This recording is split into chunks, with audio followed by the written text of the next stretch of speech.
sir बरीगुंडे गोटे घटना घटी अपहरण कर आक्रमण कर घटना सामना को आसाला पूरा घटना कौन था एवं सुधा तदंत प्रक्रिया कौन रही गतकाल राति नंदनकानन एरिया गोटे पीसीआर कॉल आसाला जो जनक व्यक्ति गोटे आइसोलेटेड जगार इंजर्ड अवस्था मिली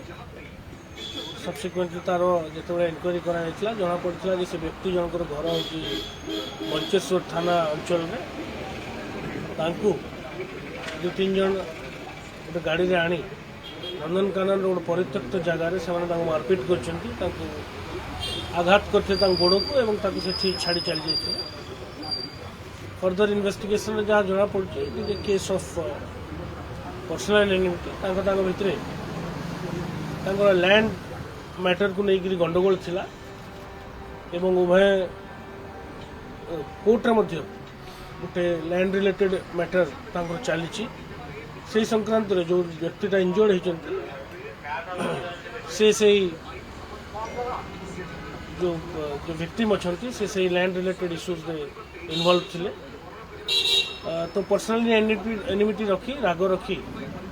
आ जो ना कंप्लेंट से समुदाय 4-5 जन ना कंप्लेंट देते मुख्य अभियुक्त गुड़ाक आम आइडेंटिफाए कर सारू अति शीघ्र से गिरफ्त सर कहूँ गोटे सुपारी किलिंग गोटे ऑर्गेनाइज वे रे सेलो टेप लगे गोटे माने अपहरण कराला कराला या पछर कौन क्राइम रोचे प्योरली इट इज एक ये ऑफेंस जो है क्राइम जो है केवल जमी जमा मामला को लेकिन जो प्रिलिमिनरी इन्वेस्टिगेशन आम जानी जो लोक स्पॉट रे क्राइम कर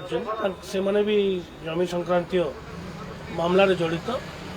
तेणुक से एब्सकॉन्ड अच्छा आम 2-3 जन को उठे पचरा उचरा कर संपृक्ति जानापी किंतु आम आइडेंटिफाई कर सारूँ जो मुख्य आसामी मान को पुलिस इन्वेस्टिगेशन करुच्ची अति शीघ्र से